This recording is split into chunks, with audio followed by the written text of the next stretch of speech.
NEET परीक्षा से जुड़ी याचिकाओं पर सुप्रीम कोर्ट में आज सुनवाई चल रही है। याचिकाओं पर सुप्रीम कोर्ट ने फैसला सुनाना शुरू कर दिया है।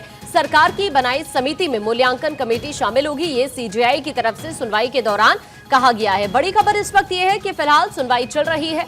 आज सुप्रीम कोर्ट फैसला सुनाएगा नीट परीक्षा से जुड़ी याचिकाओं को लेकर। दरअसल सुप्रीम कोर्ट इस फैसले में ये साफ करेगा कि आखिर परीक्षा रद्द न करने के पीछे वजह क्या थी, क्योंकि इससे पहले जब सुप्रीम कोर्ट में इस मामले को लेकर सुनवाई हुई थी तो कोर्ट ने छात्रों के भविष्य को देखते हुए ये फैसला लिया था कि ये जो परीक्षा है इसे दोबारा नहीं कराया जाएगा। लेकिन आज की सुनवाई में सुप्रीम कोर्ट इस स्थिति को साफ करेगा कि आखिरकार परीक्षा रद्द न करने के पीछे वजह क्या थी। इससे पहले 23 जुलाई को जब सुप्रीम कोर्ट में नीट को लेकर जो याचिका दायर की गई थी दोबारा परीक्षा कराए जाने को लेकर, उस पर कोर्ट ने सुनवाई की थी और ये स्पष्ट किया था कि परीक्षा दोबारा नहीं कराई जा सकती। और आज जब कोर्ट इस मामले को लेकर सुनवाई कर रहा है तो अब से कुछ ही क्षण बाद कोर्ट ये साफ कर देगा कि आखिरकार इस आदेश के पीछे की क्या वजह थी। इससे पहले कोर्ट ने यह साफ किया था कि इसको लेकर विस्तृत आदेश वो आने वाले दिनों में ही देने वाला है और इसी वजह से आज इस मामले को लेकर एक बार फिर से सुनवाई और अब से कुछ देर बाद कोर्ट का फैसला सबके सामने होगा और कोर्ट ये क्लियर करेगा कि आखिरकार परीक्षा रद्द न करने के पीछे की वजह क्या थी। सुमित इस वक्त हमारे साथ जुड़ रहे हैं, हमारे सहयोगी। सुमित, सुनवाई को लेकर क्या अपडेट है? देखिए, सुप्रीम कोर्ट ने अपने फैसले में एक बार फिर से दोहराया है कि किसी भी तरह की जो प्रणालीगत खामियां हैं वो उजागर नहीं हुई हैं। सिर्फ अगर पेपर लीक की बात है तो सिर्फ पटना और हजारीबाग तक ही ये पेपर लीक सीमित था। किसी भी तरह की जो सिस्टमैटिक पेपर लीक की जो बात याचिकाकर्ता कर रहे थे उसके कोई सबूत नहीं मिले हैं। ये विस्तार से सुप्रीम कोर्ट ने अपने फैसले में कहा है। कोर्ट ने एक बार फिर से कहा है कि हमारे पास तमाम सबूत हैं कि पेपर लीक की जो घटना है वो सिर्फ पटना और हजारीबाग तक ही सीमित था। लेकिन सबसे अहम बात है कि सुप्रीम कोर्ट ने ये जो पेपर लीक कुछ इलाकों में जो हुई थी उसको लेकर एनटीए की आलोचना की है और कहा है कि भविष्य में इस तरह की जो घटना है वो ना हो, इसके लिए तमाम तरह की जो कवायदें हैं वो एनटीए और केंद्र सरकार की ओर से किया जाए। यहाँ तक कि सुप्रीम कोर्ट ने अपने फैसले में ये भी कहा है कि केंद्र सरकार द्वारा जो गठित समिति है वो परीक्षा प्रणाली की साइबर सुरक्षा में संभावित कमजोरियों की पहचान करेगी, बढ़ी हुई जांच की प्रक्रिया और परीक्षा केंद्रों की सीसीटीवी निगरानी के लिए तकनीकी प्रगति के लिए एसओपी तैयार करने पर भी विचार कर रही है। यानी कि जो केंद्र सरकार ने 8 सदस्यीय कमेटी बनाने की जो बात कही थी सुप्रीम कोर्ट में, उस पर सुप्रीम कोर्ट ने कहा है कि केंद्र सरकार जब इस तरह की जो कवायदें कर रही हैं तो वो आगे भी इसे जारी रखे और भविष्य में इस तरह की घटना ना हो, इसके लिए तमाम जो कवायदें जो हैं वो केंद्र सरकार की ओर से किया जाए। मैं आपको बता दूं कि जब सुप्रीम कोर्ट फैसला सुना रहा था तो केंद्र सरकार लाखों की संख्या में अभी भी छात्रों के भविष्य का सवाल बना हुआ था। सुमित, जरा ये भी अपडेट दीजिएगा, क्लियर कीजिएगा, कितनी और कौन कौन सी याचिकाओं पर आज कोर्ट फिलहाल सुनवाई कर रहा है? देखिए, सुनवाई नहीं है, ये 40 याचिकाएं जो सुप्रीम कोर्ट में दायर की गई थी उस पर फाइनल एक तरह से सुप्रीम कोर्ट फाइनल फैसला सुना रहा है और 40 याचिकाओं का सुप्रीम कोर्ट ने निपटारा कर दिया है। यानी कि याचिका पर सुनवाई सुप्रीम कोर्ट ने बंद कर दी है और अपने फैसले में साफ तौर पे कहा है कि इस पूरे मसले को लेकर जो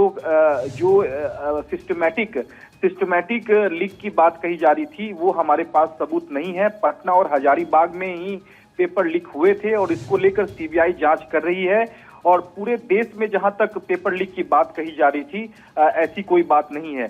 सबसे अहम बात सुप्रीम कोर्ट ने ये कही है कि जो केंद्र सरकार ने जो कमिटी के जो नाम सुझाए थे उस पर आगे जो है वो केंद्र सरकार बढ़ सकती है। केंद्र सरकार ने कहा था कि इस पूरे मसले को लेकर साइबर सुरक्षा पर वो सख्त नजर रखेगी, हर केंद्र पर सीसीटीवी की निगरानी रखी जाएगी और एक एसओपी यानी कि स्टैंडर्ड ऑपरेटर प्रोसीजर भी केंद्र सरकार की ओर से बनाया जाएगा। तो केंद्र सरकार जो है इसको लेकर तमाम जो कवायदें हैं, तमाम जो पहल है वो कर सकती है। सबसे अहम बात केंद्र सरकार की ओर से सॉलिसिटर जनरल तुषार मेहता ने कहा है, सुप्रीम कोर्ट को आश्वासन दिया है कि सुप्रीम कोर्ट ने जो भी निर्देश दिए हैं उसका सख्ती से पालन जो है वो किया जाएगा। तो निश्चित तौर पर सुप्रीम कोर्ट ने कारण बता दिए हैं। आज सिर्फ वजह बताने के लिए ही सुप्रीम कोर्ट ने विस्तार से फैसला दिया है। सुप्रीम कोर्ट ने वजह ये बताई है कि सिस्टमैटिक फेलियर ये नहीं है, सिस्टमैटिक तौर पर पूरे देश में पेपर लीक की घटना नहीं हुई है। सिर्फ पटना और हजारीबाग में ही ये पेपर लीक की घटना सीमित थी। ऐसे में हमने परीक्षा इस लिहाज से ही हमने परीक्षा को रद्द नहीं किया है, ये सुप्रीम कोर्ट ने अपने फैसले में कह दिया है। तो निश्चित तौर पर एक अहम फैसला सुप्रीम कोर्ट ने दे दिया है और सुप्रीम कोर्ट ने ये भी कहा है कि उसने अपने फैसले में एनटीए की जो प्रक्रिया थी उसमें कई कमियों को हमने उजागर किया है और हम छात्रों की भलाई के लिए इसे बर्दाश्त नहीं कर सकते हैं। कोर्ट ने आगे ये भी कहा है कि जो भी मुद्दे उठे हैं उसे केंद्र इसी साल सुलझाए ताकि इसकी पुनरावृत्ति यानी कि दोबारा इस तरह की घटना जो है पेपर लीक की ना हो सके। इसको लेकर केंद्र सरकार जो है वो कवायदे जो है वो करेगी।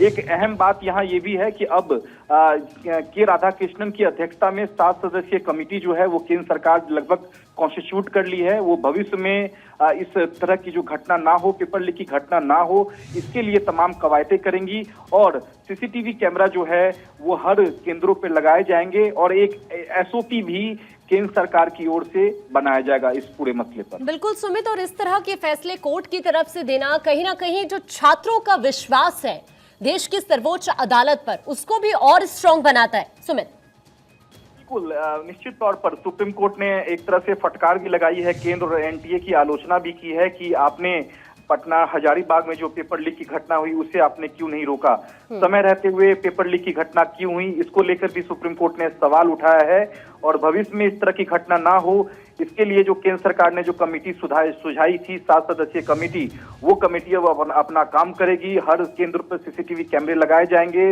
एक एसओपी जो है वो कमेटी की ओर से बनाया जाएगा ताकि भविष्य में इस तरह की जो घटना है वो ना हो। तो निश्चित तौर पर सुप्रीम कोर्ट ने इस पूरे मामले पर एक तरह से विराम लगा दिया है। लगातार जो सवाल उठ रहे थे कि सिस्टमैटिक फेलियर है, सिस्टमैटिक तरीके से पूरे देश में पेपर लीक की घटना हुई थी, उस पर सुप्रीम कोर्ट ने कहीं ना कहीं पूर्वविराम लगा दिया है और इस पूरे मामले की सुनवाई अब सुप्रीम कोर्ट ने बंद कर दी है क्योंकि जो 40 याचिकाएं थी उस पर सुप्रीम कोर्ट ने फैसला देते हुए इन तमाम याचिकाओं का सुप्रीम कोर्ट ने निपटारा कर दिया है।